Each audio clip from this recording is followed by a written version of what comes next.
Hello everyone, welcome to Sleepy Crimes Hub. I'm here with you tonight to help you relax and slowly fall asleep. I know many of you are watching this video to rest your mind. So before we begin, please like the video and subscribe to the channel. Tell me in the comments, where are you watching from and what time is it right now? Now get comfortable, close your eyes if you like, take a deep breath, and let go of the day. Let's gently begin with case 1. Gordon Frederick Cummins was born in New Earswick, North Riding of Yorkshire, on February 18, 1914, the first of 4 children born to John Cummins and his wife Amelia, née Lee. His father was a civil servant who ran a school for delinquent youths, while his mother was a housewife. As a child, Cummins received a private education in Llandovery, South Wales, although contemporary reports from his years at the Llandovery County Intermediate Secondary School describe his academic performance as unremarkable, with teachers later recalling that he was far more preoccupied with socializing than with his studies. Nevertheless, he obtained a diploma in chemistry at the age of 16, and after completing his schooling in 1930, he attended Northampton College of Technology, which he abandoned on November 1, 1932, determined to establish a career on his own terms. At 18, Cummins moved to Newcastle, where he briefly worked as an industrial chemist but was dismissed after 5 months, and in August 1933, he found employment as a tanner in Northampton, only to be fired for poor timekeeping after 13 months, thereafter alternating between part-time work and casual labor.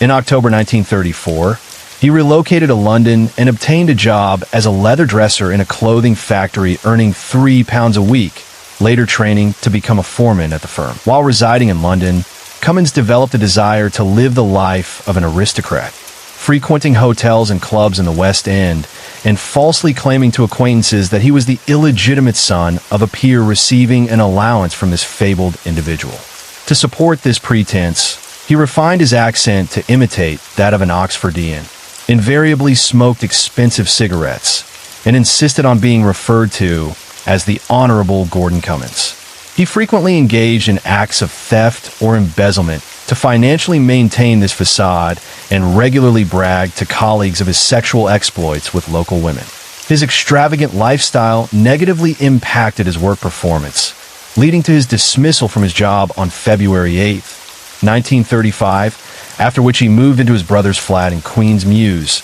Bayswater, while considering his next career move. In early 1935, Cummins volunteered to join the Royal Air Force, RAF, enlisting at the Air Crew Reception Center in Regent's Park, London, where both serving members of the RAF and new recruits were assessed for training. He initially trained as a rigger, tasked with undertaking pre-flight checks on aircraft, and was regarded by his superiors as ambitious, although his boastful attitude and false claims of bastard nobility made him unpopular among many fellow servicemen, who derisively nicknamed him the Duke. In May 1936, Cummins met Marjorie Stevens, the secretary of a West End theater producer, an Empire Air Day event in Henlow. Following a 7-month courtship, they married at the Paddington Register office on December 28th and moved into their own flat, though they had no children. Initially stationed with the Marine and Armament Experimental Establishment at Felixstowe, Suffolk,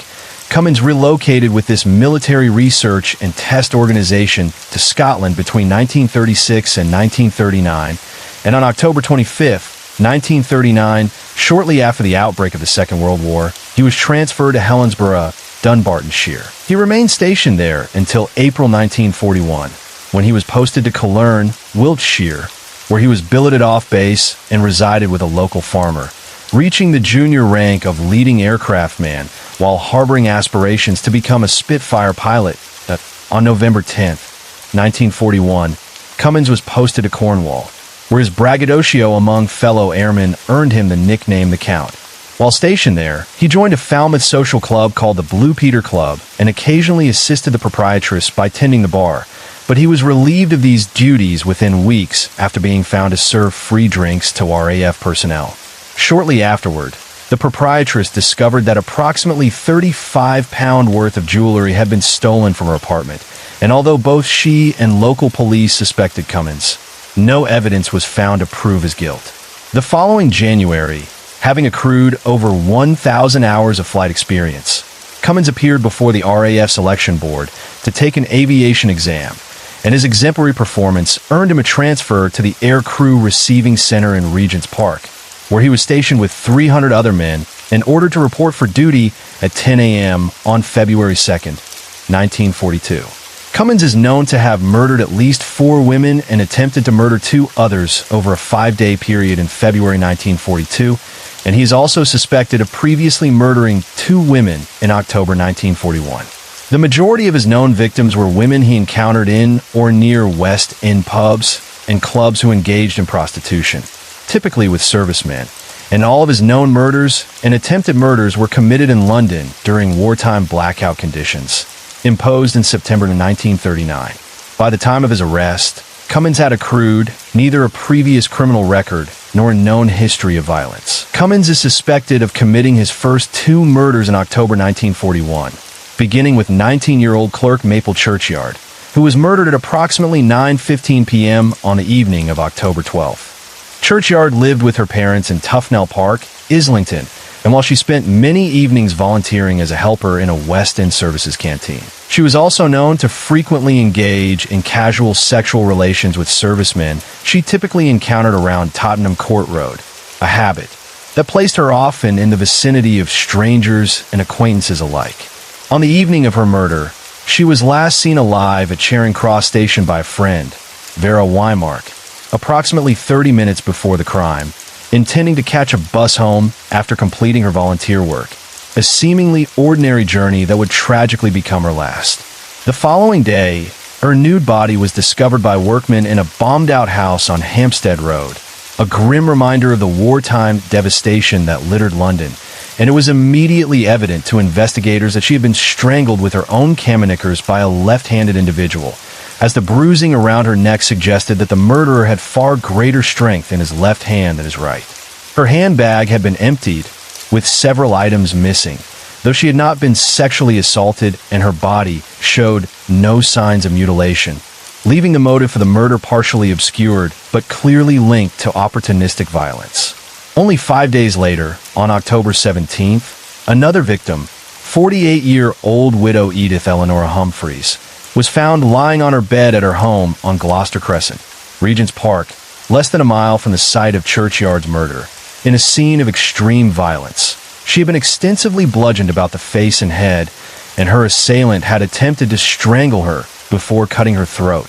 while a single stab wound had penetrated her skull and brain, inflicting the fatal injury. At the time of her discovery, she was still alive, but tragically succumbed to her injuries shortly after being admitted to hospital. The door to her property was ajar, yet investigators found no evidence of forced entry, suggesting that the killer may have been known to her or had found a way to enter undetected, and several items of jewelry were reported stolen, indicating that robbery may have played at least a partial role in the attack. At the time of these 2 brutal and seemingly unconnected murders, Cummins was officially stationed in Cologne, Wiltshire.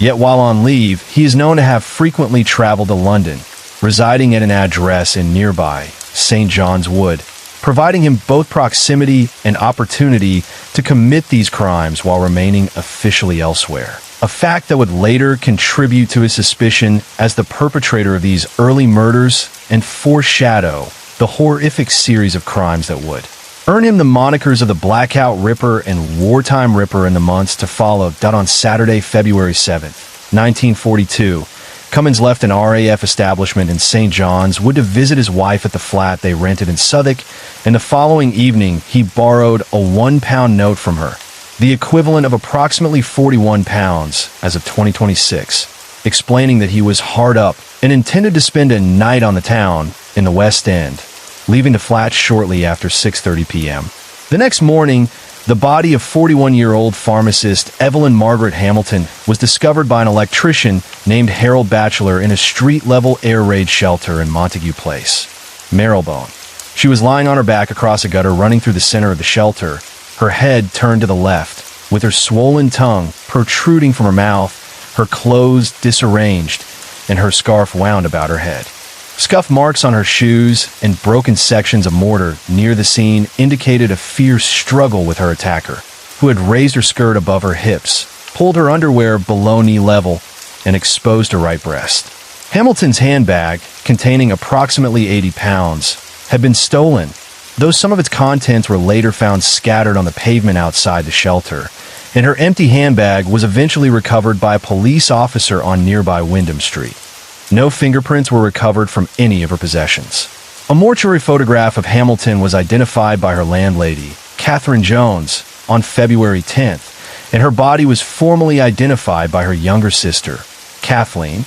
1 day later. Hamilton's post-mortem revealed she had been manually strangled by a left-handed individual with such force that the cricoid cartilage on both sides of her larynx had been fractured. She had not been sexually assaulted or mutilated, although numerous small cuts and scratches were inflicted on her right breast, and a 1-inch cut had been made to her left eyebrow, indicating a brutal and precise assault carried out by someone with both physical strength and a deliberate intent to dominate and terrorize his victim.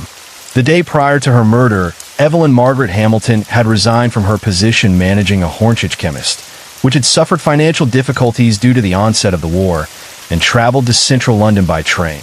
On February 8th at 6:40 p.m., she informed a Mrs. Maud Yoxall of her plans to leave London the following day to take up a managerial position at a pharmacy in Grimsby, Lincolnshire, but intended to spend one final night in the city.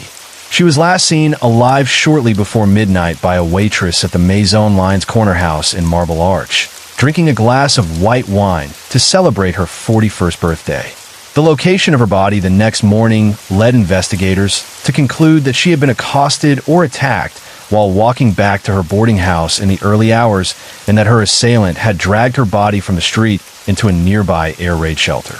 Less than 2 days later, shortly after 8:30 a.m. on February 10th, 2 meter readers discovered the naked and mutilated body of 33-year-old Evelyn Oatley lying diagonally across her bed at her flat at 153 Wardour Street. Soho Oatley had been beaten about the mouth and chest, strangled into unconsciousness, and then a 6-inch cut had been inflicted to her throat, severing her right carotid artery,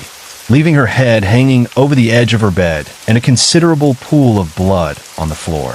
Her abdomen, genitalia, and thighs had been extensively mutilated with a safety razor and a tin opener, both at the point of and after death, 6 of the wounds inflicted around her vaginal area, with a jagged nature suggesting they had been caused by the tin opener, which was found beside her left leg, and she had also been sexually violated with her own electric torch, though she had not been raped. Additional implements of mutilation were discovered near her body, including blood-smeared curling tongs and a blood-stained ever-ready razor blade to the left of her head, while the contents of her leather handbag were scattered across the bedroom floor. A box containing an ever-ready safety razor was found on her wash basin, and 7 unused Gillette razor blades were recovered from her nightstand. The door to Oatley's apartment had been closed but not locked, and remarkably, no defensive wounds were found on her hands, nails, or arms, indicating that she had been overpowered quickly and with shocking efficiency.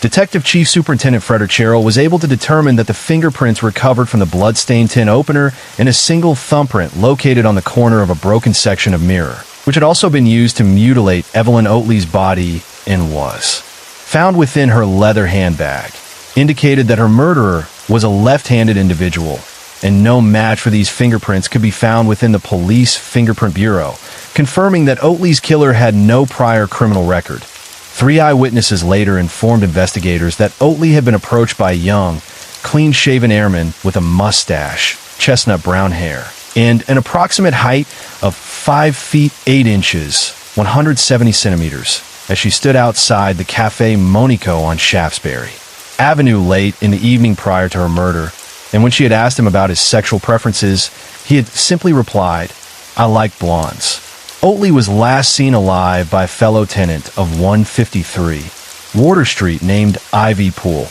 who observed her enter the stairwell of the property in the company of this individual at around 11:40 p.m., and according to Poole, shortly after midnight, she was awakened by the sudden increase in the volume of Oatley's wireless, which was broadcasting a BBC News bulletin from the Pacific Theater, followed by a music program. Poole did not investigate the disturbance, and shortly afterward the wireless volume was turned down. Evelyn Oatley, a married woman and former windmill girl, had, at the outbreak of World War II,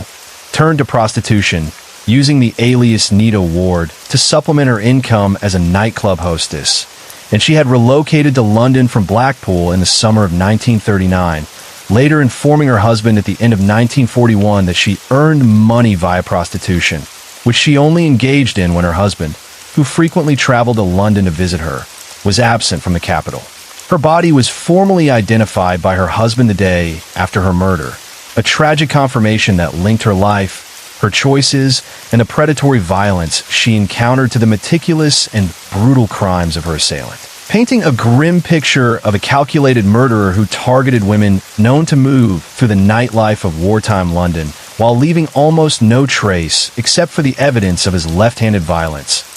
In the early hours of Wednesday, February 11th, 1942, 43-year-old prostitute Margaret Florence Lowe was murdered in her flat at 11 Gosfield Street,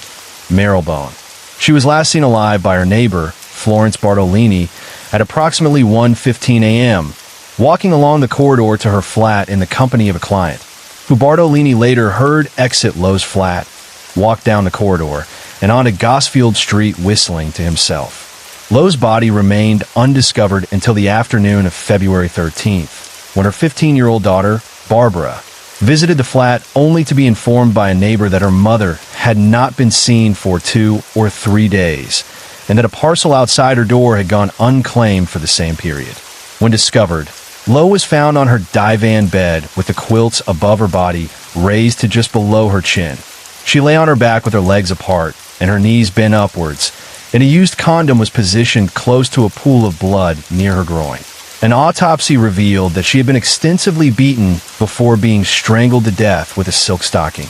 which was still knotted beneath the right side of her jaw, and froth was visible around her nose and mouth, indicating a violent struggle and a suffocating death, a grim testament to the brutality of her assailant, whose actions demonstrated both a methodical approach to overpowering his victims and a chilling lack of regard for human life. Upon examining Margaret Florence Lowe's body, forensic pathologist Sir Bernard Spilsbury remarked that the injuries inflicted by her murderer were quite dreadful, describing the perpetrator as a savage sexual maniac who indulged in a wicked lust to perpetrate the most diabolical injuries on the women he killed. And it was immediately apparent that the mutilations inflicted upon Lowe far surpassed the savagery of those inflicted upon Evelyn Oatley, with some wounds having been inflicted while the victim was still alive or at the very point of death. Lowe had been beaten repeatedly about the face and head before her body was extensively slashed and mutilated with a variety of implements, including a razor blade, a vegetable knife, a table knife, and a broken poker, many of which were found protruding from or beside her body. Her abdomen had been opened, exposing her internal organs, and an additional wound to the right side of her groin measured 10 inches in length, described as a deep, gaping wound, with a large serrated bread knife found protruding from the Injuria wax candle had been forcibly inserted 6 inches into her vagina, and her uterus had been slashed, all indicating an extreme level of violence and a deliberate focus on sexualized mutilation. Spilsbury also noted that the nature of these injuries left little doubt that the same individual responsible for Lowe's death had also murdered Evelyn Oatley, establishing a pattern of escalating brutality and precision in the perpetrator's crimes. Forensic experts recovered additional evidence from the crime scene, including fingerprints from the base of a glass candlestick holder standing upon the bedroom mantelpiece, a glass tumbler, and a half-drunk bottle of Hammerton's oatmeal stout, and notably, the fingerprints found upon the candlestick holder, from which the wax candle inserted into Lowe's vagina had been removed, indicated that the perpetrator had used his right hand, corroborating other evidence that the murderer was left-handed and providing investigators with a critical forensic link between Lowe's murder and the previous killings, further painting a picture of a highly dangerous, methodical, and sadistically inventive criminal who preyed upon vulnerable women in wartime London. Margaret Florence Lowe, a widowed mother of one from Southend-on-Sea, had endured a life marked by loss and hardship. Following the death of her husband in 1932, she sold the family fancy goods business and later enrolled her daughter, Barbara, in a boarding school before relocating alone to London, where she secured work as a house cleaner in 1934, and not long afterward, under the alias Peggy Campbell, she began engaging in prostitution, typically encountering her clients in the vicinity of Charing Cross Road, while maintaining a semblance of a normal life by dedicating every third weekend to spending time with Barbara, who would travel from Southend via train to visit her mother. And together they would attend the cinema or explore local landmarks, an attempt at normalcy in the midst of a challenging existence. On Thursday, February 12th, Cummins accosted 22-year-old prostitute Catherine Mulcahy in Regent Street.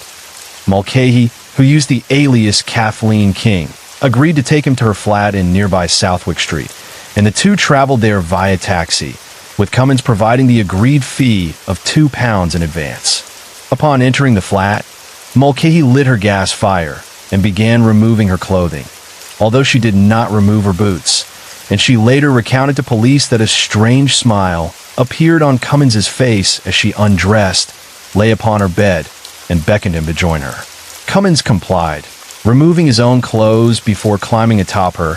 immediately driving his knees into her diaphragm to knock the wind from her lungs, and attempting to strangle her while pinning her down with his weight. Mulcahy resisted fiercely, clawing at his wrists and kicking him in the stomach with her boot, causing Cummins to fall headfirst to the floor beside the bed, after which she ran naked and screaming from her flat to that of a neighbor across the hallway as Cummins shouted for a match to illuminate the dimly lit living room. An encounter that revealed not only his physical power and violent intent, but also his escalating audacity and obsession with controlling and overpowering the women he targeted in wartime London. Possibly as a calculated means of deterring Catherine Mulcahy from reporting the assault to police, Cummins partially dressed himself before approaching her neighbor's flat, where he handed her a further 8 one-pound notes, claiming, "I'm sorry. I think I had too much to drink this evening," as Mulcahy repeatedly shrieked her belief that he was a murderer. After this, Cummins grabbed his coat and fled, unwittingly leaving his RAF webbing belt behind at her address, and Mulcahy reported the incident to the police the following day, providing a crucial lead in the investigation. Shortly after this assault, Cummins encountered 32-year-old Doris Elizabeth Joannet, also known as Olga, who was last seen alive at approximately 10:20 p.m. on February 12th by her friend Beatrice Lang, with whom she had shared a shot of whiskey at a corner house tea room. According to Lang, Joannet stated that she intended to visit a regular client she referred to as the Captain before they parted company on Oxford Street. Soon afterward, Joannet encountered Cummins, accepted his proposal, and accompanied him to the two-room, ground-floor flat at 187 Sussex Gardens, Bayswater, that she shared with her husband. At 7 p.m. the following evening, Doris's husband, Henri, returned to their flat and, noting the bedroom door locked, unsuccessfully attempted to pry it open before contacting the police, who dispatched Constable William Payne to the property, setting the stage for the discovery of yet another victim and further linking Cummins to a trail of escalating violence and murder during the height of wartime London's blackout. Urging Henri Joannet to remain in the hallway, Constable William Payne pried open the bedroom door and turned on the light, discovering Doris Elizabeth Joannet's body, naked except for an open black nightgown, lying diagonally across the bed with her left hand placed between her legs, a silk stocking knotted tightly around her neck. Payne immediately exited the room, warning Henri, "I must advise you not to go in that room," before returning to Paddington Police Station to request that the station officer alert Scotland Yard's Criminal Investigation Department and the divisional surgeon to his discovery. Shortly after 8 p.m., Divisional Detective Leonard Clare arrived at Sussex Gardens to examine the scene, revealing that Joannet's jaw had been broken prior to being strangled with the stocking knotted beneath the left side of her chin, and that her abdomen, genitals, left breast, and thighs had been extensively mutilated with a razor blade and knife in a manner strikingly similar to the injuries inflicted upon Evelyn Oatley and Margaret Florence Lowe. Among these injuries was a 6-inch vertical gash extending between her navel and genitalia, a 6.5-inch wound inflicted to her vagina, and the flesh beneath her left breast had been carved away, demonstrating the same methodical and sexualized brutality that marked Cummins' escalating pattern of violence. The implements used in the mutilation were left at the scene. The knife had been placed on her thigh, while the Gillette razor blade lay on a dressing table in the corner of the room, and 2 used condoms were found on the floor beside the bed. Additionally, a gold watch and approximately 5 pounds have been stolen from the flat, highlighting a combination of theft and sadistic violence, and providing investigators with another chilling testament to the meticulous, premeditated, and sexually motivated nature of the Blackout Ripper's crimes in wartime London. Forensic pathologist Sir Bernard Spilsbury conducted Doris Joannet's post-mortem examination at Paddington Mortuary on February 14th, and through a careful analysis of the spillage of blood from her wounds, he was able to determine that Joannet had been strangled to the point of death before her murderer inflicted the first mutilations to her left breast and thigh, while all other wounds had been inflicted post-mortem, revealing a disturbing combination of premeditation and frenzied violence. Spilsbury noted that the killer had exercised a degree of calculated restraint when disfiguring the victim above the navel, but had descended into an evident frenzy when mutilating her genitalia and thigh. And upon completing the autopsy, he remarked to Detective Chief Inspector Edward Greeno that they were dealing with a madman on parade before adding, "When you catch him, I like to know if he's left-handed." Joannet herself was known to engage in street-level prostitution only occasionally, having married her elderly husband, who had previously been one of her dominatrix clients, in November 1935, and she had confided to other West End prostitutes that she would only sell sexual favors when she required a few extra shillings to supplement the income provided by her wealthy husband, who managed a hotel in Sloane Square. And her prostitution typically occurred when her husband was required to sleep overnight at the hotel due to his employment obligations, indicating that her encounters with Cummins occurred during moments of temporary independence and vulnerability that the murderer ruthlessly exploited.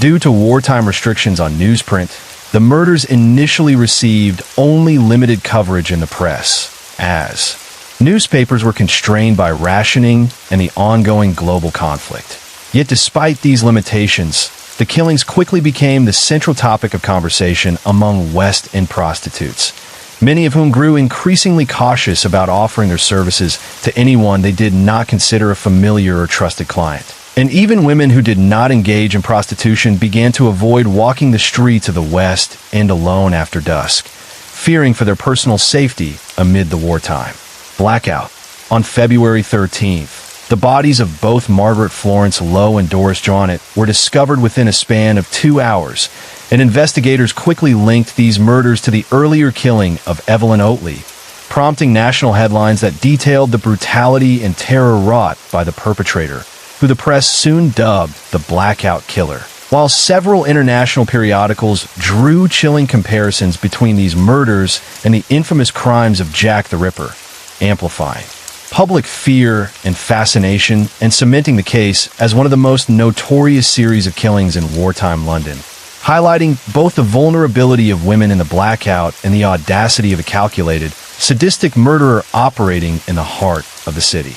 On the evening of February 13th, 1942, Cummins encountered a young married woman named Margaret Haywood drinking alone at the Universelle Brasserie in Piccadilly Circus. After introducing himself and buying a round of drinks, the two engaged in conversation, and shortly thereafter, Haywood agreed to accompany Cummins to the London Trocadero for a drink and a sandwich, walking with him in the direction of Haymarket. At this point, Haywood later stated, Cummins became unpleasantly forward, pushing her into a doorway near Piccadilly Circus and groping her waist as he attempted to persuade her to accompany him to a nearby air raid shelter, though she consented only to a single kiss before informing him that she did not know of any nearby shelters and asserting, "In any case, I wouldn't go in one with you." Undeterred, Cummins continued fondling Haywood, who resisted by striking at his wrists and pushing his hands away, and when she attempted to leave, he seized her by the throat, forcing her back into the doorway and strangling her into unconsciousness as he repeatedly muttered, "You won't." While rifling through her handbag, Cummins was interrupted by an 18-year-old delivery boy named John Shine, who was carrying bottles into the nearby Captain's Cabin pub, forcing Cummins to flee the scene and abandon his RAF-issue gas mask and haversack in the doorway. Shine immediately ran to Haywood's aid, noting that she had regained consciousness but remained largely incoherent, and helped her to her feet before offering to accompany her to a hospital. En route, they encountered a policeman named James Skinner, who suggested they go to West End Central Police Station to provide witness statements detailing the assault, after which an officer accompanied Haywood to a nearby hospital, ensuring her safety while providing critical testimony that would later contribute to identifying Cummins as the Blackout Ripper and linking him to the string of violent attacks terrorizing women across wartime London. Immediately after his attack on Margaret Haywood, Cummins visited a nearby pub where he realized with growing alarm that he had left his gas mask and RAF-issue haversack at the scene of the attempted murder, and that the service number printed inside the haversack could be traced directly back to him.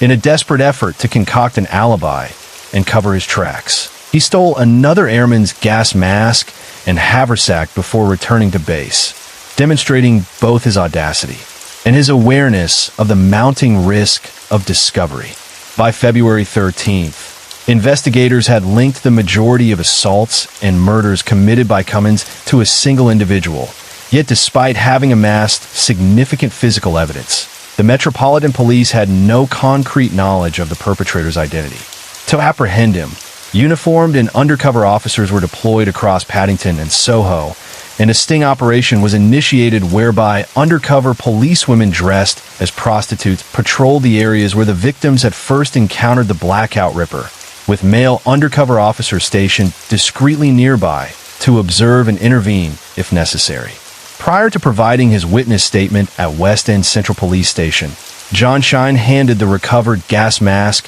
and haversack to investigators, explaining that he had found the items in the doorway where Haywood had been attacked, noting they had been in the possession of her assailant. Detective Sergeant Thomas Shepard observed the RAF regimental number 525987 printed inside the haversack and immediately contacted the Royal Air Force Police, who in turn reached out to Cummins' regiment in Regent's Park. The staff sergeant quickly confirmed that the gas mask and haversack had been issued to Cummins and relayed this information to Shepard at 11:30 p.m. on February 13th, noting that Cummins was not present at his billet. Acting on these findings, Shepard instructed that Cummins be detained upon his return, and in the early hours of the following day, Cummins was apprehended as he attempted to sneak back into his billet, bringing to a close the hunt for one of London's most notorious and violent criminals during the wartime blackout that on the morning of February 14th. Detective Sergeant Thomas Shepard formally questioned Gordon Cummins regarding the assault on Margaret Haywood, during which Cummins claimed to have no memory of attacking her, asserting that he had spent the previous evening drinking Canadian whiskey and bitter at the Volunteer Pub in Baker Street with a corporal whose name he could not recall, before the two had taken a taxi to Shaftesbury Avenue, where they continued drinking at the Universelle Brasserie. According to Cummins, he and the corporal consumed more bitter before he went over to the Spirit Bar and drank several shots of both whiskey and brandy, eventually noticing a woman standing at the bottom of the stairs with whom he engaged in conversation and purchased a drink, though he claimed that due to his intoxication, he only retained vague recollections of the conversations and time spent with her, admitting only a hazy recollection of walking on the street in her company before realizing in the early hours that he had violated his curfew and promptly returned to base. While professing no memory of actually attacking Haywood, Cummins expressed regret for having done so and even offered to pay her compensation.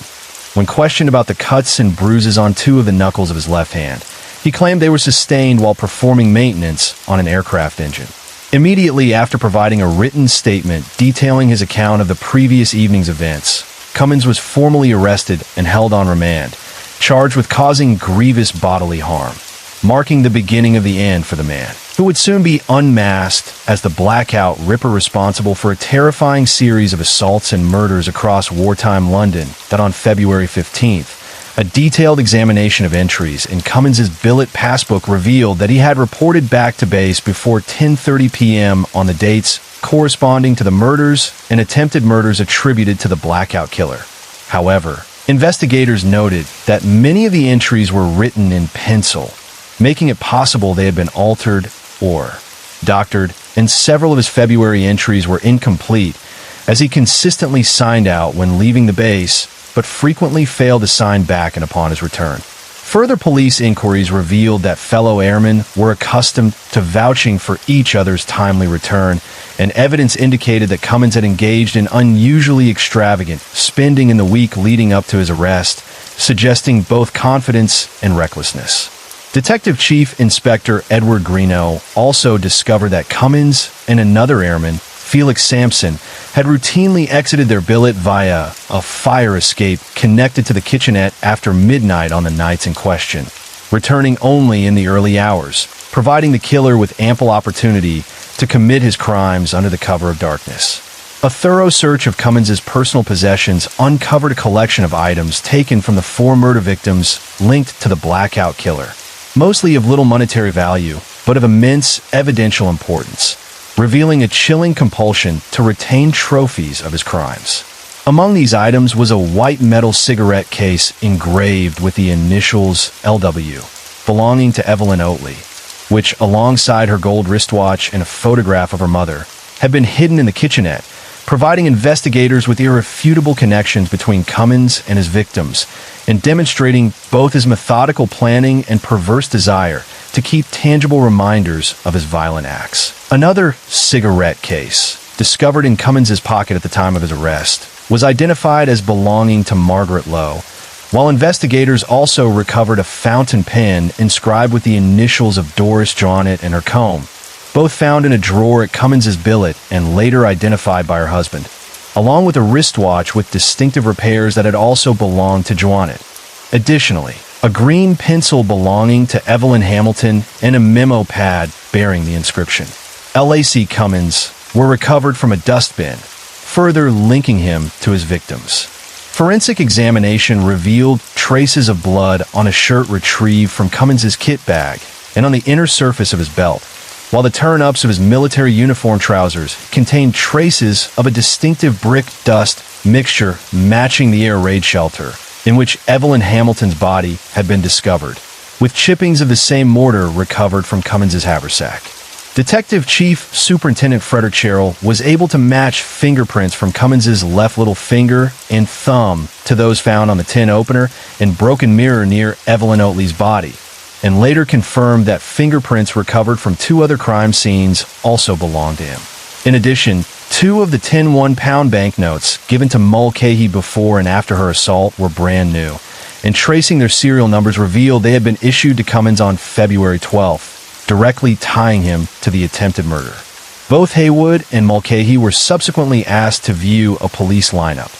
While Mulcahy was unable to positively identify her attacker, Haywood unhesitatingly identified Cummins as the man who had assaulted her. Despite the mounting evidence, Cummins continued to protest his innocence, claiming that Haywood had mistaken him and suggesting that another airman might have swapped his own gas mask and haversack with his and left the items at the scene of the attempted murder in an effort to frame him. Though the extensive forensic, eyewitness, and physical evidence increasingly pointed toward his culpability as the blackout ripper, that on February 16th, Detective Chief Inspector Edward Greeno traveled to HM Prison Brixton to interview Gordon Cummins, during which Cummins recounted his movements between the 9th and the 13th of February, steadfastly insisting that he had never encountered any of the murder victims and claiming he could not recognize their photographs. When confronted with the personal belongings of the victims that had been recovered among his own possessions,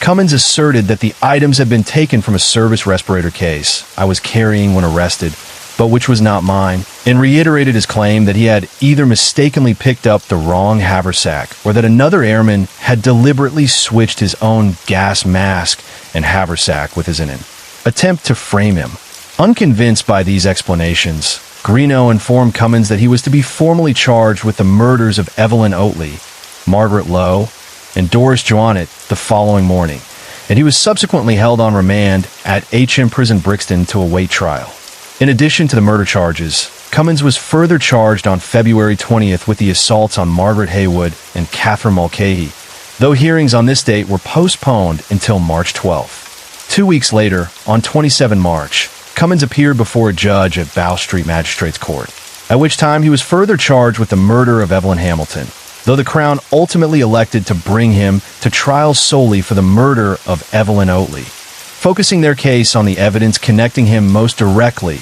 to her brutal death. The trial of Gordon Frederick Cummins for the murder of Evelyn Oatley commenced to the Old Bailey on April 24, 1942, with Mr. Justice Asquith presiding over the proceedings. Cummins entered a plea of not guilty, and the clerk formally addressed the jury, stating, "The prisoner at the bar, Gordon Frederick Cummins, is charged upon indictment with the murder of Evelyn Oatley on the 10th day of February this year. To this indictment, he has pleaded that he is not guilty. It is your charge to say, having heard the evidence, whether he be guilty or not." The prosecution was led by Christmas Humphreys, KC, and G.B. McClure, KC, while Dennis Noelprick, KC, was initially appointed to defend Cummins. However, on the first day of the trial, a legal technicality arose when crime scene photographs of Margaret Florence Lowe were presented to the jury, resulting in the excusal of the jury and the adjournment of proceedings. The trial subsequently restarted before a new jury on April 27th, with Cummins now represented by John Flowers, KC, and Victor Duran, KC, throughout the trial. Cummins appeared largely indifferent to the proceedings, occasionally engaging in light-hearted conversation with his lawyers or turning for the bar to smile and wave at his wife, who attended every day and remained steadfast in her belief in his innocence. In his opening statement, Humphreys detailed the discovery of Oatley's body, the extensive and gruesome injuries inflicted upon her, the instruments used to carry out these mutilations, and the critical fingerprints recovered at the scene. Highlighting the prosecution's intent to connect Cummins to the murder through forensic evidence, Humphreys emphasized the reliability and uniqueness of fingerprint identification, stating, "You will hear from one of the greatest experts in the country upon fingerprints. He will tell you that there have been some 500,000 fingerprints taken in this time, and there have never been two alike," underscoring the precision and scientific certainty with which Cummins could be linked to the crime, setting the stage for the overwhelming weight of evidence that would follow during witness testimony. The prosecution addressed the jury, urging them to consider only the evidence presented in court and nothing else, asking each juror to satisfy themselves beyond doubt that Gordon Cummins was the man who had murdered Evelyn Oatley on the 10th of February, emphasizing that their verdict must be based solely on the facts and testimony provided during the trial. The first witness called to testify was Detective Chief Superintendent Frederick Sherrill, who stated unequivocally that he was willing to stake his professional reputation on the assertion that the fingerprints recovered from the tin opener and the broken mirror at Oatley's crime scene, objects that had been used in the extensive mutilation of her body, precisely matched those taken from Cummins following his arrest and arraignment on February 17th. During cross-examination, Cummins's defense counsel, John Flowers, KC, challenged Sherrill's claims, suggesting that the fingerprint upon the tin opener was too faint to allow for a definitive identification, arguing that the quality of such prints was typical of impressions left upon metal surfaces and that anyone who touched the same surface could leave a mark of similar quality. When questioned further regarding apparent discrepancies between the points of identification visible on the enlarged photographs of Cummins's fingerprints and those recovered from the crime scene, Sherrill clarified that such points of discrepancy could appear exaggerated in a magnified photograph, noting that original fingerprints could vary in dimension by as much as 4 millimeters depending on the pressure applied when the impression was made, and maintained that despite these visual differences in enlargement, the identification of the prints remained scientifically sound and reliable, reinforcing the forensic link between Cummins and the brutal murder of Evelyn Oatley. Following Sherrill's testimony, Sir Bernard Spilsbury took the witness box to present the findings of the post-mortem examination he had conducted on Evelyn Oatley's body, providing the court with a detailed and chilling account of the injuries she had sustained. He testified that the cause of death was the deep, precise cut to her throat, which would have caused fatal blood loss in under 5 minutes. and stated that while the official time of death could be estimated at approximately 12:30 a.m. on the morning her body was discovered, it was medically possible that she had died up to 2 hours before or after this time, underscoring the rapidity and brutality of the murder. The proceedings then turned to Felix Sampson, who provided testimony regarding his movements alongside Cummins on the night of Oatley's disappearance, recounting that between 10:30 and 11 p.m., he and Cummins had approached two prostitutes outside the Café Monico in Piccadilly Circus and had agreed to reconvene outside the restaurant after taking care of business, with Sampson later arriving back at the rendezvous point around 11:30 p.m., waiting approximately 25 minutes for Cummins to appear before deciding to walk alone to a nearby pub, eventually returning to St. John's Wood at around 6 a.m. to find Cummins asleep. When questioned later by Sampson about the time of his return to the billet, Cummins casually replied that he had returned about 3:30 or 4 in the morning, adding in an unsettlingly flippant manner that the woman I went with didn't satisfy me, so I went and found someone else. A statement that both illustrated his callous disregard for human life and implicitly linked him to the chain of encounters culminating in the murder of Evelyn Oatley. On April 27th, Gordon Cummins took the unusual step of testifying in his own defense, vehemently denying any involvement in the murder of Evelyn Oatley and insisting that on the evening of February 10th, he had been in the company of another woman before returning to his billet. He openly admitted that in his prior statement to Detective Chief Inspector Greeno, he had deliberately lied about reconvening with Felix Sampson outside the Café Monico at approximately 10 p.m., explaining that fear had compelled him to fabricate this account after Greeno had allegedly intimidated him during initial questioning on February 16th, warning him, "We have a rope around your neck, and we are going to hang you with it," despite Cummins insisting that he had last seen Oatley alive and well. Cummins further attempted to excuse discrepancies in his timeline by claiming he had been excessively intoxicated on the night of the murder, stating, "I had not a watch myself." And, of course, in the dark, one cannot see public clocks, portraying his confusion as the result of alcohol and the wartime blackout conditions. The following day, April 28th, both the prosecution and defense presented their closing arguments to the jury, summarizing the detailed forensic evidence, witness testimonies, and circumstantial links between Cummins and the crime scene. After which Mr. Justice Asquith delivered an extensive final address lasting over an hour, meticulously outlining the key points raised by both sides and emphasizing the jury's responsibility to weigh the evidence objectively. At precisely 4 p.m., the jury retired to deliberate, returning a swift verdict just 35 minutes later at 4:35 p.m., with the courtroom heavy in tension as each juror deliberately avoided eye contact with Cummins. When asked by the court clerk for their decision, the foreman spoke firmly, declaring guilty of murder, sealing the outcome of a trial that had captivated London and brought the horrifying series of crimes perpetrated by the blackout killer to a definitive legal conclusion. Cummins displayed no visible emotion as the jury's verdict of guilty was read aloud, sitting silently as his wife broke down in tears beside him, her anguish stark against his stoic composure. When the court subsequently asked whether he had any legal reason or cause to show why the mandatory penalty of death should not be imposed, Cummins calmly but firmly responded, "I am completely innocent, sir," maintaining his claim of innocence even in the face of the court's final decision. Mr. Justice Asquith then pronounced the formal sentence, stating, "Gordon Frederick Cummins, after a fair trial you have been found guilty and on a charge of murder.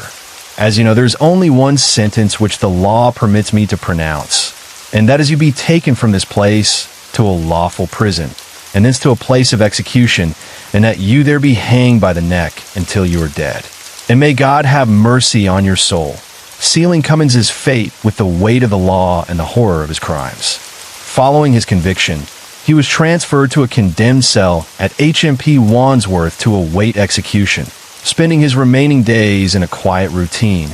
reading whatever materials were available to him, and lodging a formal appeal against his conviction, which was ultimately rejected by the Lord Chief Justice in early June 1942. Throughout this period, Cummins continued to protest his innocence, while his wife and family, steadfast in their belief in his innocence, visited him frequently,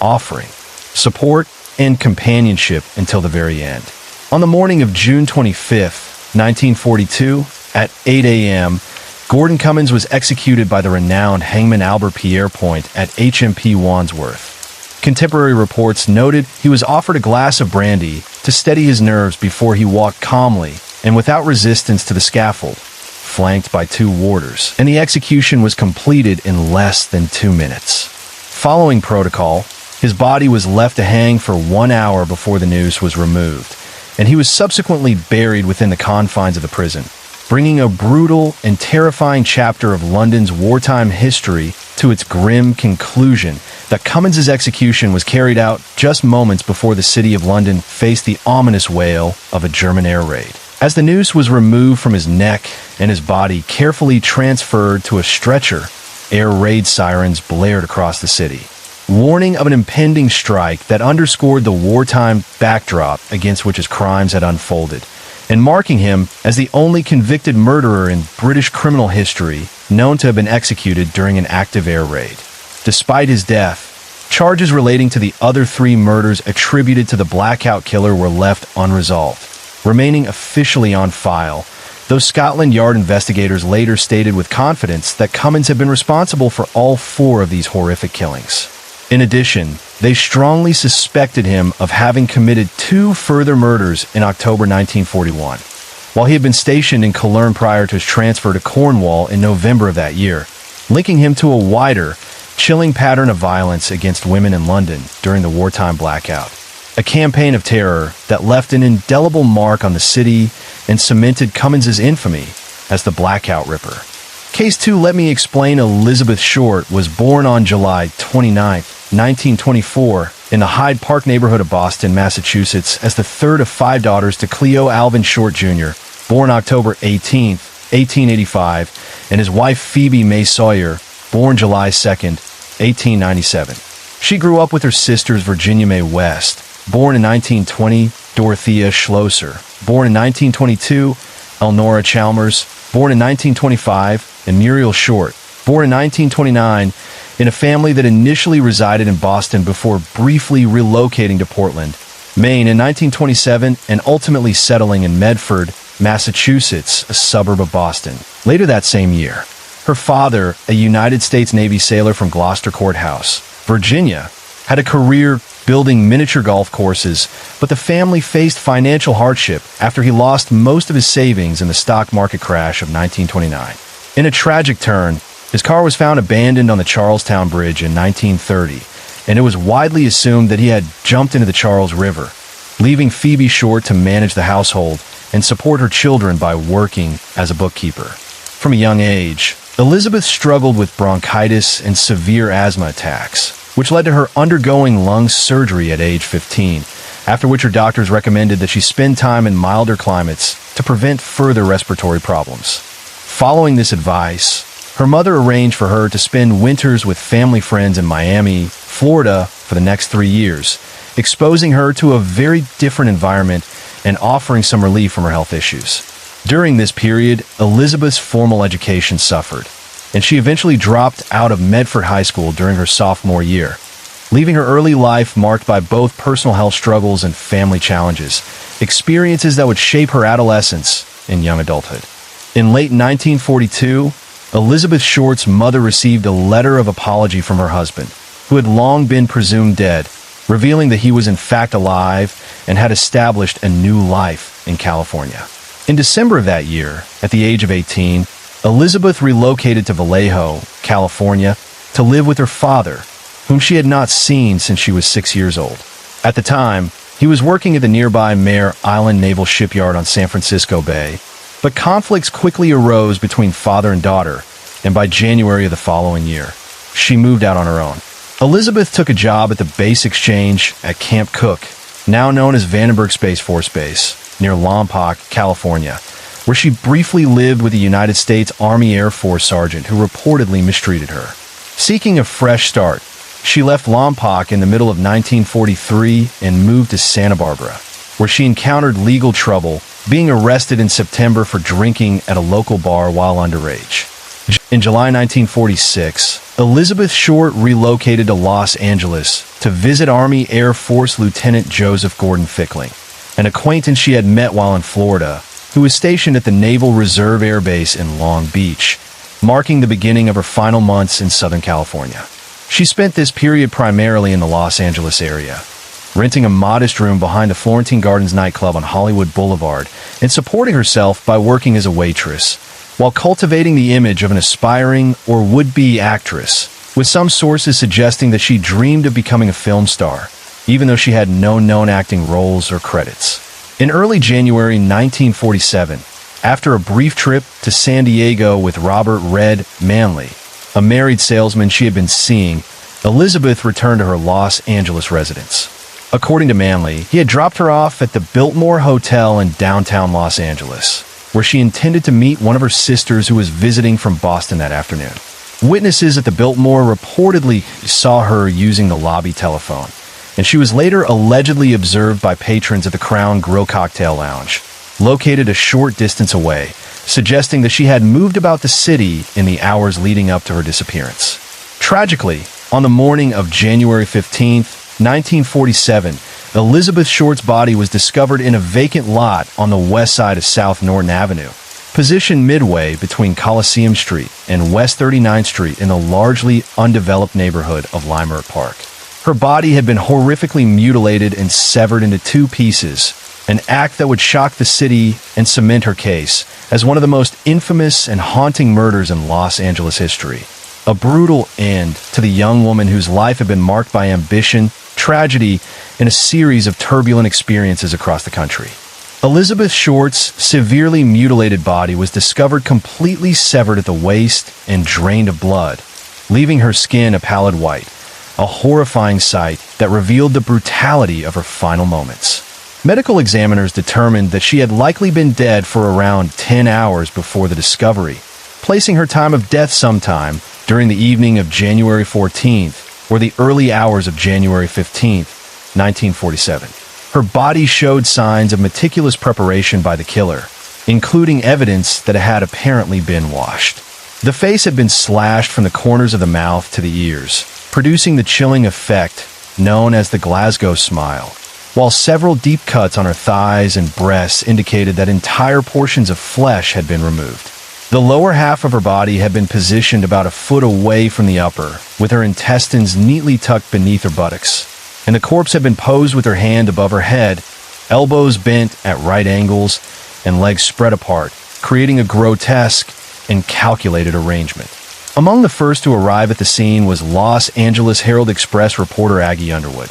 who photographed the body and its surroundings, capturing the grim reality of the crime. Investigators also found a heel print on the ground amid tire tracks nearby,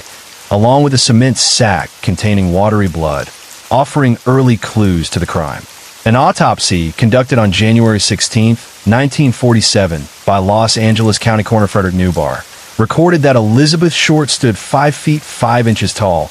weighed 115 pounds, had light blue eyes, brown hair, and badly decayed teeth. The report documented ligature marks on her ankles, wrists, and neck, along with an irregular laceration with superficial tissue loss on her right breast and superficial lacerations on her right forearm, left upper arm, and lower left side of the chest, detailing the horrifying extent of the injuries inflicted upon her and underscoring the calculated violence of the act that ended her young life. Elizabeth Short's body had been gruesomely cut completely in half through a surgical technique taught in the 1930s known as a hemicorporectomy, in which the lower half of the body had been removed by transecting the lumbar spine between the second and third vertebrae, severing the intestines at the duodenum. Los Angeles County Coroner Frederick Newbar noted very little bruising along the incision line, suggesting that the procedure had been carried out after death. Another large,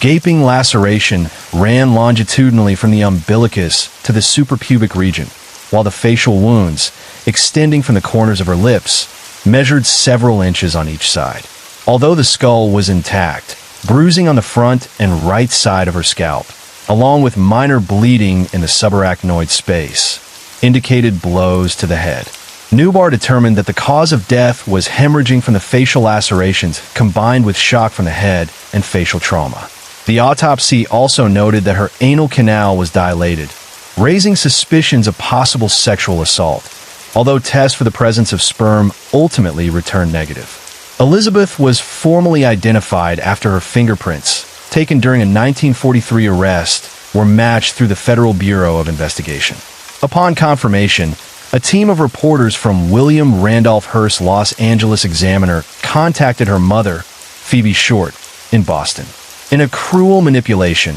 reporter Wayne Sutton deceived Phoebe by claiming that her daughter had won a beauty contest, while city editor Jimmy Richardson and Jim Murray sat beside him. Only after obtaining personal information from Phoebe did the reporters finally reveal the devastating truth that Elizabeth had been brutally murdered, plunging her mother into unimaginable grief and marking. The start of one of the most sensationalized and infamous murder cases in American history. Decades later, journalist Jim Murray would recall the infamous phone call to Elizabeth Short's mother, Phoebe, in an interview with Larry Harnish, describing the harrowing and almost cruel way the truth had been revealed. Murray remembered how Wayne Sutton, one of the reporters, called Phoebe and asked numerous personal questions while taking detailed notes, as Murray quietly listened to the grieving mother recounting her daughter's school day accomplishments. He could vividly recall Sutton covering the mouthpiece of the old-fashioned upright telephone and asking Richardson, the city editor, what he should tell Phoebe. Richardson, narrowing his one good eye, said, "Now tell her," and Murray later recounted Sutton's cold delivery to Phoebe, mimicking his words, "You son of a bitch," a moment that remained sharply etched in his memory and left him appalled for years afterward. Phoebe Short initially refused to believe the reporter's shocking revelation that her daughter had been murdered,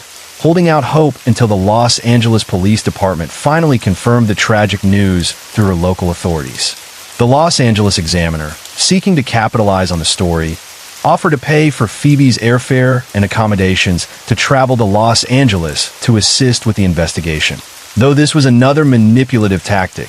as the newspaper kept her separated from the police and other reporters in order to protect its scoop. Both the Examiner and the Hearst-owned Herald Express went on to sensationalize the case extensively, publishing lurid accounts and describing Elizabeth Short's appearance in dramatic detail, with one Examiner article portraying the black tailored suit she was last seen wearing as a tight skirt and a sheer blouse, contributing to the public fascination and media frenzy surrounding the case. The media quickly seized upon Elizabeth Short's tragic death, giving her the enduring nickname the Black Dahlia, and portraying her as an adventuress who roamed Hollywood Boulevard, while newspapers sensationalized the murder, with the Los Angeles Times, for example, describing it on January 17, 1947, as a sex fiend slaying, cementing the case in the public imagination. The investigation rapidly unfolded, with early leads and disturbing communications from someone claiming to be her killer.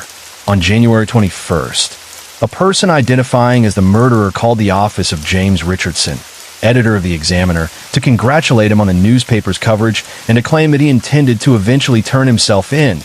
but not before letting police continue their pursuit, adding that Richardson should expect some souvenirs of Beth Short in the mail. Just 3 days later, a suspicious manila envelope was discovered, addressed to the Los Angeles Examiner and other Los Angeles papers, with individual words carefully cut and pasted from newspaper clippings. A large message on the envelope's face read, "Here is Dahlia's belongings, letter to follow." Inside, investigators found Short's birth certificate, photographs, business cards, names written on slips of paper, and an address book with the name Mark Hansen embossed on the cover. The contents had been meticulously cleaned with gasoline, mirroring the way Short's body had been treated, leading police to believe the package had been sent directly by the killer. Although authorities attempted to lift fingerprints from the envelope, the prints were compromised in transit to the FBI and could not be properly analyzed. On the same day the packet arrived at the Examiner, police recovered a handbag and a black suede shoe found atop a garbage can in an alley a short distance from Norton Avenue, roughly 2 miles from the original crime scene. These items had also been wiped clean with gasoline, erasing any trace of fingerprints and reinforcing the meticulous and taunting nature of the killer, who seemed determined to both challenge law enforcement and maintain control over the macabre details of the case. That on March 14th, an apparent suicide note, scrawled in pencil on a small scrap of paper, was discovered tucked inside a shoe within a pile of men's clothing at the ocean's edge near the foot of Breeze Avenue in Venice. The note read, "To whom it may concern, I have waited for the police to capture me for the Black Dahlia killing, but have not. I am too much of a coward to turn myself in, so this is the best way out for me. I couldn't help myself for that, or this. Sorry, Mary." The clothing, first spotted by a beach caretaker who promptly alerted lifeguard Captain John Dillon, included a blue herringbone tweed coat and trousers, a brown and white t-shirt, white jockey shorts, tan socks, and tan moccasin-style leisure shoes in approximately size 8. Despite the thorough description of the items, the police found no clue as to the identity of their owner. Around this time, investigators focused attention on Mark Hansen, the wealthy local nightclub and theater owner whose name had been embossed on the address book found in the package sent to the newspapers. Hansen had been an acquaintance of Elizabeth Short and someone at whose home she had stayed with friends. And in addition, some sources confirmed that the purse and shoe recovered from the alley near Norton Avenue belonged to Short. Short's friend and roommate, and Toth, informed investigators that Short had recently rejected unwanted sexual advances from Hansen, suggesting a possible motive. However, after thorough investigation, Hansen was ultimately cleared of suspicion in the case. In the weeks that followed, the Los Angeles Police Department conducted an exhaustive inquiry, interviewing over 150 men whom they believed could potentially have been involved in the crime, highlighting both the intensity of the investigation and the widespread concern over the chilling and unresolved nature of the Black Dahlia murder.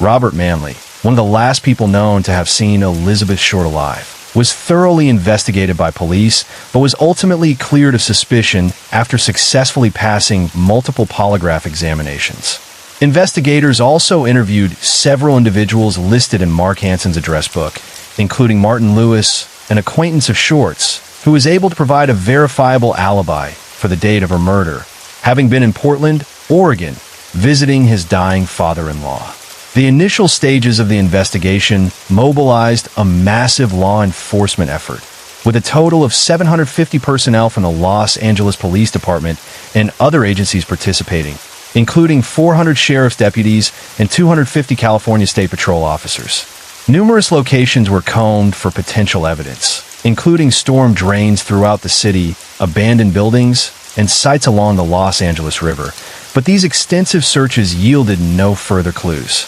To incentivize tips and breakthroughs in the case, Los Angeles City Councilman Lloyd G. Davis offered a reward of $10,000, equivalent to roughly $140,820 in 2024, for information leading to the capture of Short's killer. In the wake of the reward announcement, numerous individuals came forward claiming responsibility, but most of these confessions were quickly dismissed as false, with several of the individuals even facing charges of obstruction of justice, highlighting the intense public fascination and the challenges law enforcement faced in trying to solve one of Los Angeles's most notorious unsolved murders. On January 26, 1947, the Los Angeles Examiner received another handwritten letter purportedly from Elizabeth Short's killer, which declared, here it is, Turning in Wed, Januar 2029, 10 a.m. Had my fun at police. Black Dahlia Avenger.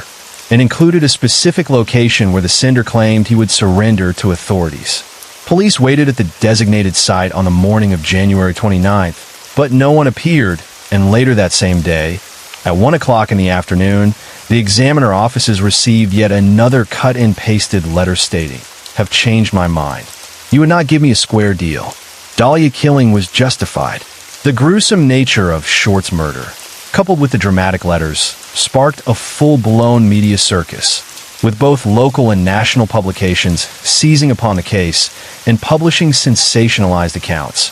many of which falsely claimed that Short had been tortured for hours prior to her death. Police allowed these reports to circulate in order to shield the public from the true cause of death, which was cerebral hemorrhage. The media also delved into Short's personal life, publicizing stories about her rejecting Mark Hanson's sexual advances, as well as anecdotes from acquaintances, including a stripper who told police that Short liked to get guys worked up over her, but she'd leave them hanging dry. Some reporters, notably Bevo Means of the Herald Express, along with certain detectives, pursued the unverified theory that Short might have been a lesbian, going so far as to question employees and patrons of gay bars in Los Angeles. However, this speculation was never substantiated. The Herald Express also received additional letters from the alleged killer, all assembled with cut and pasted clippings, including one in which he wrote, "I will give up on Dahlia killing if I get 10 years. Don't try to find me," reinforcing the taunting and provocative nature of the communications. And further fueling the sensationalism surrounding the case, by February 1st, 1947, the Los Angeles Daily News reported that the investigation into Elizabeth Short's murder had run into a stone wall, with no new leads for authorities to pursue, highlighting the frustrating deadlock that had stymied detectives in the weeks following the discovery of her body. Despite the stagnation in the investigation, the Los Angeles Examiner continued to cover the case extensively, keeping on the front page for 35 consecutive days and feeding the intense public fascination with the crime. When interviewed by reporters, lead investigator Captain Jack Donahue stated his belief that Short's murder had likely occurred in a remote building or shack on the outskirts of Los Angeles, and that her body had been carefully transported to the location where it was ultimately found. Given the precision of the cuts and dissection of Short's body, the Los Angeles Police Department considered the possibility that the killer had medical knowledge, possibly a surgeon or doctor, and in mid-February 1947, the LAPD served a warrant to the University of Southern California Medical School, located near the site where the body had been discovered, requesting a complete list of the program's students. The university agreed to provide the information on the condition that the students' identities remain confidential, and although background checks were conducted on those listed, they yielded no leads or connections to the crime, leaving the investigation without a concrete suspect and reinforcing the sense of mystery and urgency surrounding one of Los Angeles's most infamous unsolved murders. By the spring of 1947, Elizabeth Short's murder had become a cold case, with investigators struggling to uncover new leads, and Sergeant Finus Brown, one of the lead detectives, openly criticized the press for compromising the investigation through intrusive questioning and unverified reporting that clouded the facts of the case. In September 1949, a grand jury was convened to review the inadequacies of the Los Angeles Police Department's homicide unit, focusing particularly on its failure to solve numerous murders, especially those of women and children, with Short's case being a prominent example of the department's unsolved crimes. Following the grand jury's inquiry, investigators undertook further efforts to trace Short's past, mapping her movements across Massachusetts, California, and Florida, while also interviewing people who had known her in Texas and New Orleans. However, these inquiries failed to yield any substantial information related to her murder. The notoriety of the Black Dahlia case has fueled a remarkable number of confessions over the decades, most of which were false. During the initial investigation, the police received 60 confessions, predominantly from men, and in the years since, over 500 people have claimed responsibility, including some who were not even born at the time of the crime. Sergeant John P. St. John, an LAPD detective who worked on the case until his retirement, remarked on the phenomenon, stating, "It is amazing how many people offer up a relative as the killer." In 2003, Ralph Astle, one of the original detectives, revealed to the Times that he believed he had once interviewed Short's killer, a man seen near the crime scene in the early morning hours of January 15th, 1947, with a sedan parked in a lot where her body would later be discovered. According to Astle, a neighbor driving by to dispose of a bag of lawn clippings noticed the car with its right rear door open and the driver standing in the lot, who appeared startled by the neighbor's presence, returned to his vehicle, and drove away after briefly peering in the window. The man was subsequently followed to a local restaurant where he worked, but was ultimately cleared of any suspicion, leaving the murder officially unsolved and adding to the enduring mystery surrounding one of Los Angeles' most infamous crimes. Over the decades, numerous suspects in the murder of Elizabeth Short have been discussed and debated by authors, journalists, and experts, including a wide range of individuals such as Dr. Walter Bailey, proposed by former Times copy editor Larry Harnish, Times publisher Norman Chandler, whom biographer Donald Wolfe claimed impregnated Short, Leslie Dillon, Joseph A. DeMay, Artie Lane, Mark Hansen, Francis E. Sweeney, Woody Guthrie, Bugsy Siegel, Orson Welles, George Hodel, Hodel's friend Fred Sexton, George Knowlton, Robert M. Red Manley, Patrick S. O'Reilly, and Jack Anderson Wilson. Among these, George Hodel gained significant posthumous attention when his son, LAPD homicide detective Steve Hodel, publicly accused him of not only killing Short, but also committing several other murders. Prior to the Black Dahlia case, George Hodel had been suspected, though never charged, in the death of his secretary, Ruth Spaulding, and had been accused of sexually assaulting his daughter Tamar, for which he was acquitted. Hodel spent periods living abroad, notably in the Philippines between 1950 and 1990, and his training as a surgeon has been cited by Steve Hodel as circumstantial evidence linking him to the precise and surgical nature of Short's mutilation. In 2003, previously unreleased notes from the 1949 grand jury report revealed that investigators had wiretapped Hodel's home and recorded a conversation with an unidentified visitor in which he allegedly said, "Supposin' I did kill the Black Dahlia. They couldn't prove it now. They can't talk to my secretary because she's dead. They thought there was something fishy. Anyway, now they may have figured it out. Killed her, maybe I did kill my secretary." In 1991, Janice Knowlton, who was only 10 years old at the time of Elizabeth Short's murder, publicly claimed that she had witnessed her father, George Knowlton, beat Short to death with a claw hammer in the detached garage of their family home in Westminster, California. She later expanded on these allegations in her 1995 book, Daddy Was the Black Dahlia Killer, in which she also asserted that her father had sexually abused her. However, the book was heavily criticized and dismissed as trash by Knowlton's stepsister, Jolene Emerson, who maintained she believed it, but it wasn't reality. "I know, because I lived with her father for 16 years. LAPD Detective John P. St. John, who had worked on the Black Dahlia case, also told the Times that Knowlton's claims were not consistent with the facts of the case. In a separate line of investigation, the 2017 book Black Dahlia, Red Rose by Piu Eatwell, explored the potential involvement of Leslie Dillon, a bellhop and former mortician's assistant, along with his associates Mark Hansen and Jeff Connors, and highlighted alleged corruption involving Sergeant Finus Brown,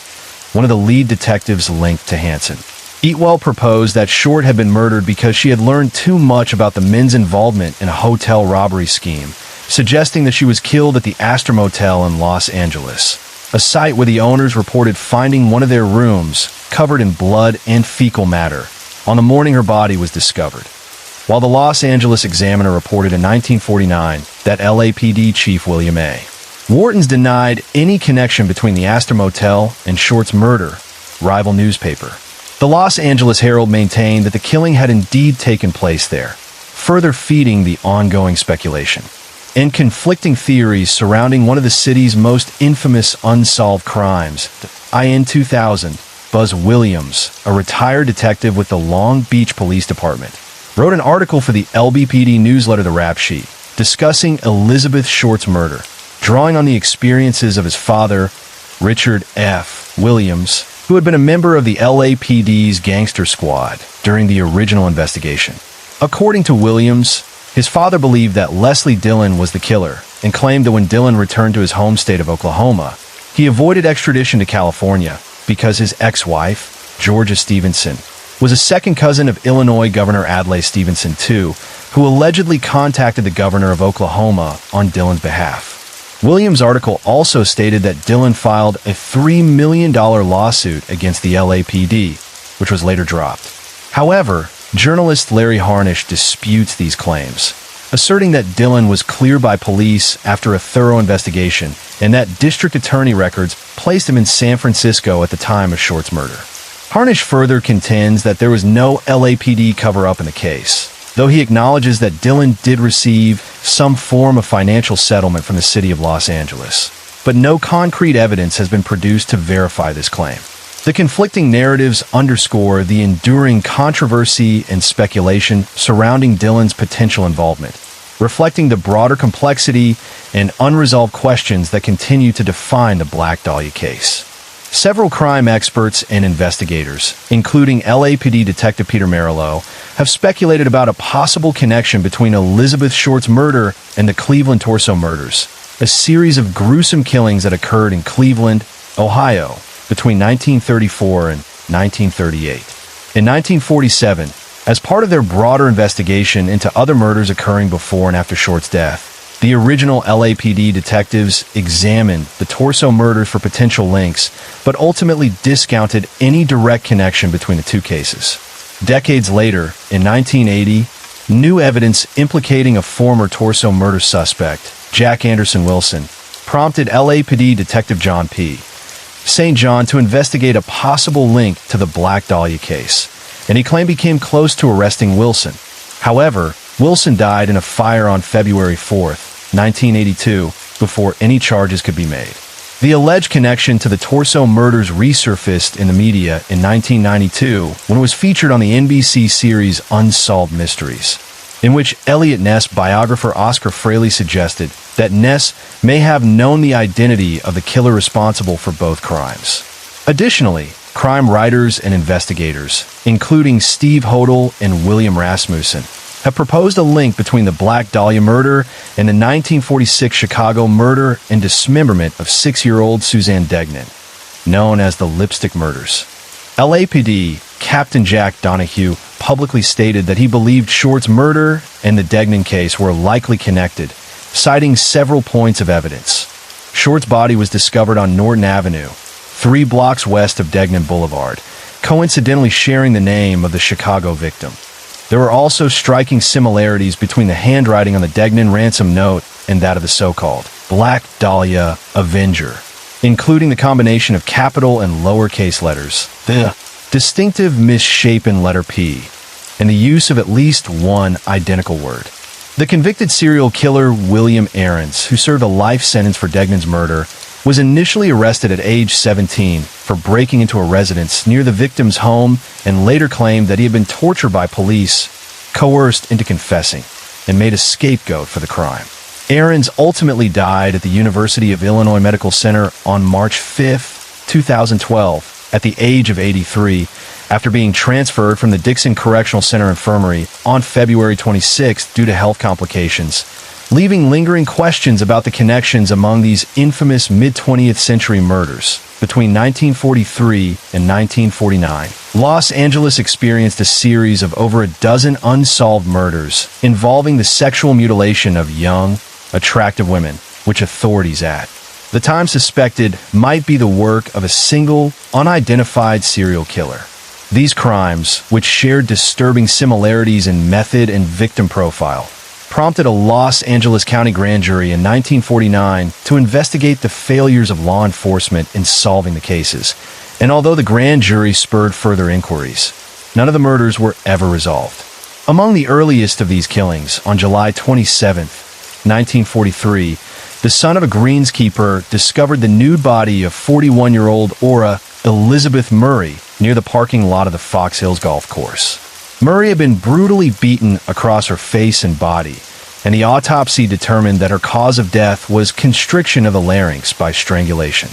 She had last been seen the previous evening, July 26th, attending a dance at the Zinda Ballroom in downtown Los Angeles with her sister before leaving with an unidentified man. Her murder remains unsolved to this day. In 1994, John Gilmore's book Severed, the true story of the Black Dahlia murder, suggested a possible connection between Elizabeth Short's murder and that of 20-year-old Georgette Bowerdorf, highlighting the broader context of a series of violent and unsolved killings of young women in Los Angeles during the 1940s, which collectively fueled speculation about a pattern of serial predation that may have encompassed the Black Dahlia case.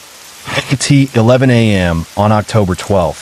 1944, The maid and a janitor of 20-year-old Georgette Bauerdorf arrived at her West Hollywood apartment to perform routine cleaning and discovered her body face down in the bathtub. Investigators believe that Bauerdorf was attacked by a man who had been waiting inside her apartment, and some authors, including John Gilmore, have suggested a potential connection to Elizabeth Short, noting that Short may have worked at the Hollywood Canteen, where Bauerdorf was also employed as a hostess. However, this claim regarding Short's employment has been disputed by other sources, such as retired Times copy editor Larry Harnish. Despite the uncertainty, Steve Hodel has proposed that the same individual could have been responsible for both murders, citing the fact that in each case the media received taunting notes allegedly from the killer,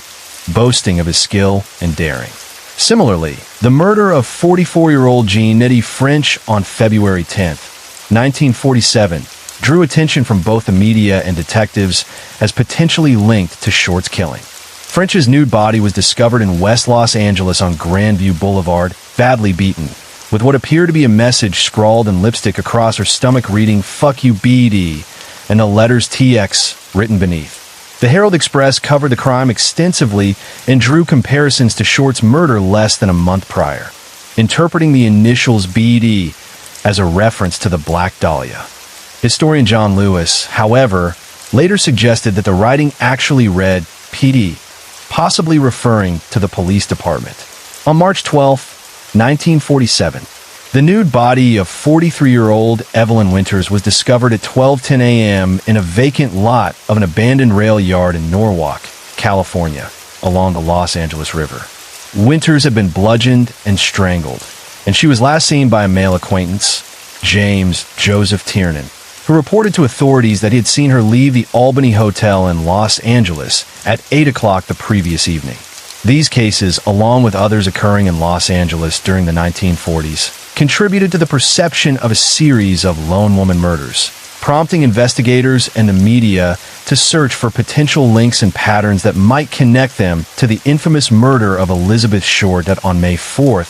1947, at approximately 10:30 a.m. The body of 36-year-old Dorothy Ella Montgomery was discovered under a pepper tree in a vacant field in Florence Graham, California. Montgomery had been strangled, found nude, and suffered extensive beating, having gone missing the previous evening around 9:30 p.m. after leaving her home to pick up her daughter from a dance recital. Just over a week later, on May 12, 1947, 39-year-old Laura Eliza Trelstad's body was discovered by an oil company patrolman in an oil field along Long Beach Boulevard. Trelstad had been sexually assaulted, strangled with a belt, and then thrown from a moving vehicle. According to her husband, the previous evening they had spent time playing cards at their home on 2211 Locust Avenue in Long Beach with friends, but she had grown bored and decided to leave to attend the Crystal Ballroom, stating, "If the boys can play poker, we girls can go dance," and she was never seen alive again. That a few months later, on July 8,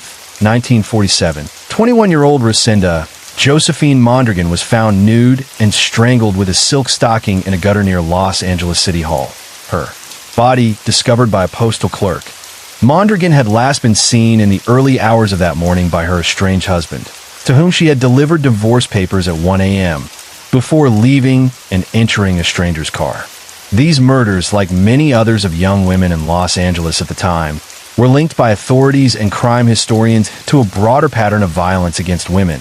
often referred to as the lone woman murders, which fueled speculation about serial offenders and possible connections to the infamous Black Dahlia case, though no definitive links were ever confirmed. On the evening of October 2, 1947, 15-year-old Lillian Dominguez was walking home in Santa Monica with her sister and a friend when a man suddenly approached and stabbed her in the heart with a stiletto blade, piercing between her second and third ribs. A week later, on October 9th, an ominous message written in pencil on the back of a business card was left under the door of a local furniture store, stating, "I killed the Santa Monica girl. I will kill others," suggesting that the assailant intended to continue his attacks. Several months later, on February 14, 1948, 42-year-old Gladys Eugenia Kern, a Los Angeles real estate agent, was found stabbed in the back with a hunting knife in a vacant house she was showing in the Los Feliz district at 4217 Cromwell Avenue. Kern had last been seen earlier that afternoon at a nearby drugstore with an unidentified man, and her murderer had stolen her appointment book while also cleaning the weapon before leaving the scene. On June 13, 1949, 35-year-old cosmetologist Louise Martyr Springer was discovered murdered in the back seat of her husband's convertible in south-central Los Angeles. Springer had been garroted with a length of clothesline that had been knotted, and a stick had been inserted into her anus, marking a particularly brutal and sexually violent crime. Her husband, who had gone out on an errand to her shop that evening, reported her and the missing vehicle to law enforcement when he returned and found both absent. These murders, alongside the numerous other killings of young women in Los Angeles during 1940s, contributed to the perception of a series of connected violent acts against women, often referred to by investigators and historians as the Lone Woman murders, which many researchers have speculated may have been linked to the same individuals or patterns responsible for Elizabeth Short's infamous Black Dahlia murder.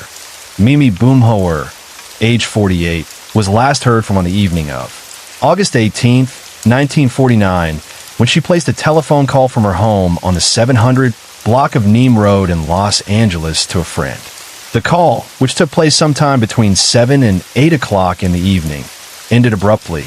and Boomhauer was never heard from again. 5 days after her disappearance, her white handbag was discovered abandoned in a phone booth at a local grocery store in Los Angeles. Yet despite this clue, she vanished without a trace and was eventually declared legally dead. Less than 2 months later, on the evening of October 7, 1949, 26-year-old Jean Spangler left her Los Angeles home, informing her sister-in-law that she intended to meet with her ex-husband before heading to work as an extra on a film set.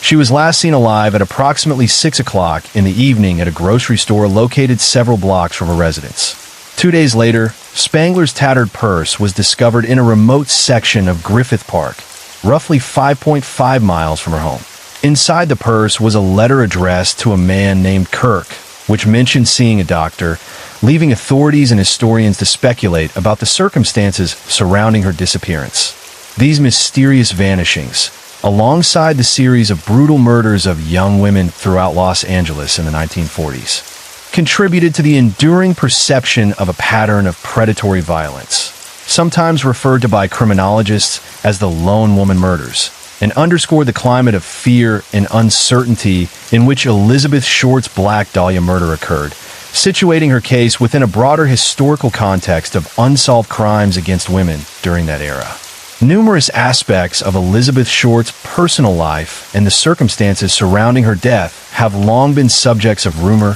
speculation, and public dispute, with both the media and the general public playing a significant role in shaping and often complicating the narrative of her murder. The intense attention from journalists and curious onlookers, eager to solve the case or uncover salacious details, contributed to inconsistencies and contradictions in the story that have persisted over decades. According to Anne-Marie DeStefano of the Portland Tribune, a wide array of unverified claims has circulated about Short, including allegations that she was a prostitute, that she was frigid, that she had been pregnant, and that she was a lesbian. Yet rather than fading with time, the legend of the Black Dahlia only grew more convoluted and sensationalized. Investigative journalist Larry Harnish has actively refuted several of these popular notions, challenging both the accuracy of John Gilmore's book Severed, which he claims contains roughly 25% mistakes and 50% fiction,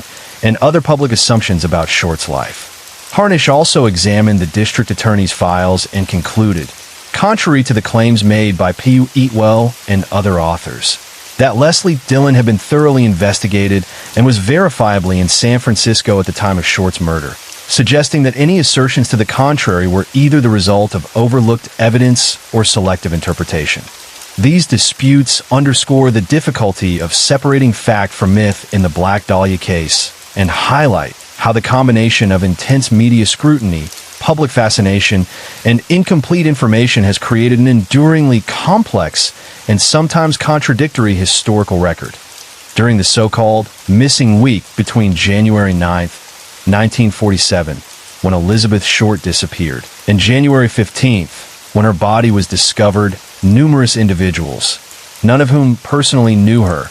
contacted police and newspapers claiming to have seen her in various locations across Los Angeles. Investigators from both the police department and the district attorney's office carefully reviewed each alleged sighting and ultimately ruled them out, often determining that the witnesses had mistaken other women for Short, leaving her actual whereabouts in the days leading up to her murder entirely unknown. Following the discovery of her body, Los Angeles newspapers ran sensational headlines suggesting that Short had been tortured in the hours before her death, claims which law enforcement publicly denied at the time, but tacitly allowed to circulate in order to conceal the true cause of death from the public. Some later sources, such as Oliver Syriac's In Crime, an encyclopedia, 1993, asserted that Short's body bore cigarette burns inflicted while she was still alive, though these details are not supported by her official autopsy report in John Gilmore's book Severed. He recounts a claim that the coroner who conducted the autopsy had privately suggested Short may have been forced to consume feces, based on his examination of the stomach contents. This allegation has been refuted by investigative journalist Larry Harnish and is not reflected in the official coroner's findings, yet it has nonetheless been repeated in several print and online media outlets over the years, contributing to the ongoing mixture of speculation, rumor, and confirmed fact that continues to surround the Black Dahlia case. Short acquired the infamous nickname Black Dahlia in the months leading up to and following her murder, though the origin of the moniker has been the subject of varying accounts and some debate. According to newspaper reports shortly after her death, the nickname was first coined by staff and patrons of a Long Beach drugstore in mid-1946 as a play on the title of the contemporary film The Blue Dahlia, 1946. Some popularly circulated stories claim that the press created the name because Short frequently adorned her hair with dahlias, while the FBI's official website suggests that the black portion of the nickname came from her rumored preference for wearing sheer black clothing. District Attorney investigators reported that the name was likely invented by journalists covering the murder, with Herald Express reporter Bevo Means, who interviewed Short's acquaintances at the Long Beach drugstore, credited by some as the first to use Black Dahlia, although reporters Aggie Underwood and Jack Smith have also been cited as possible originators. There is disagreement over whether Short was referred to by the nickname during her lifetime, with some sources affirming that she was and others disputing it. Both John Gilmore and Larry Harnish have argued that the nickname existed before the media popularized it, with Harnish stating that Short earned it from the staff at the Long Beach drugstore she regularly visited. In Severed, Gilmore names a proprietor, Yell Landers, as being connected to the drugstore, though he does not provide the store's name. Before the widespread use of Black Dahlia, Short's murder had been referred to in the press as the werewolf murder by the Herald Express, a reference to the brutal and shocking nature of the crime itself. That Elizabeth Short lived in or visited Los Angeles at various times during the mid-1940s and engaged in work as a hostess or entertainer, including John Gilmore's Severed, which asserts that she worked at the Hollywood Canteen. However, this claim has been disputed by investigative journalist Larry Harnish, who notes that Short did not, in fact, reside in Los Angeles until after the canteen had closed in 1945. During her time in Los Angeles, some of Short's acquaintances and several commentators described her as a prostitute or call girl, though Harnish emphasizes that contemporaneous grand jury records provide no evidence to support such allegations, suggesting that the rumor largely originated from John Gregory Dunn's 1977 novel True Confessions, which was partially based on the Black Dahlia case. Another widely circulated claim, sometimes cited to counter the notion that Short was a prostitute, holds that she was unable to engage in sexual intercourse due to a congenital defect resulting in gonadal dysgenesis, also referred to as infantile genitalia. Los Angeles County District Attorney files indicate that investigators questioned 3 men with whom Short had engaged in sexual activity, including a Chicago police officer who is also considered a suspect, and FBI files contain statement from at least one of Short's alleged lovers. The official autopsy, reprinted in full in Michael Newton's 2009 book, The Encyclopedia of Unsolved Crimes. Notes that her uterus was small, but provides no further details suggesting any abnormality beyond normal anatomical variation. The autopsy also clearly states that Short was not pregnant at the time of her death and had never been pregnant, contrary to various claims made both prior to and following her murder, thereby refuting some of the more sensationalized aspects of her sexual history that have circulated in popular accounts of her life and death. Another widely circulated rumor about Elizabeth Short suggested that she was a lesbian, a claim that, according to John Gilmore, originated when Herald Express reporter Bevo Means was told by the deputy coroner that Short wasn't having sex with men due to her reportedly small genitalia. Means interpreted this to suggest that Short may have been sexually active with women, and he, along with fellow reporter Sid Hughes, conducted fruitless investigations into gay bars in Los Angeles in search of further information, though nothing conclusive emerged. Short was laid to rest at the Mountain View Cemetery in Oakland, California, and after her younger sister Elnora grew up and married, her mother Phoebe Short relocated to Oakland to be near her daughter's grave. Phoebe eventually returned to the East Coast in the 1970s, living into her 90s before passing away in 1992. The impact of Short's murder was immediate and far-reaching. On February 2nd, 1947, just 2 weeks after her death, Republican State Assemblyman C. Don Field introduced legislation inspired by the case that called for the creation of a sex offender registry, making California the first state in the United States to require mandatory registration of sex offenders. Short's murder has been described as one of the most brutal and culturally enduring crimes in U.S. history, and Time magazine included it among the world's most infamous unsolved cases. Her life and death have inspired a multitude of books, films, and television programs, both fictionalized and non-fictional. One of the most prominent fictional accounts is James Ellroy's 1987 novel The Black Dahlia, which, beyond chronicling the murder, explores broader themes of politics, crime, corruption, and paranoia in post-war Los Angeles, as noted by cultural critic David M. Fine. Ellroy's novel was adapted into a 2006 film directed by Brian De Palma, with actress Mia Kirshner portraying Short, though both the book and film take significant creative liberties and bear little resemblance to the factual case. More recently, Michael Connelly's 2024 novel The Waiting includes a major subplot involving the Black Dahlia case. Short has also been depicted in heavily fictionalized television portrayals, including Lucy Arnaz in the 1975 TV film Who is the Black Dahlia?, Jessica Nelson in Season 4, Episode 13 of Hunter, and by Mina Suvari in the series American Horror Story, appearing in the 2011 episode Spooky Little Girl, and again in the 2018 episode Return to Murder House, demonstrating the enduring fascination and cultural imprint of her story across decades.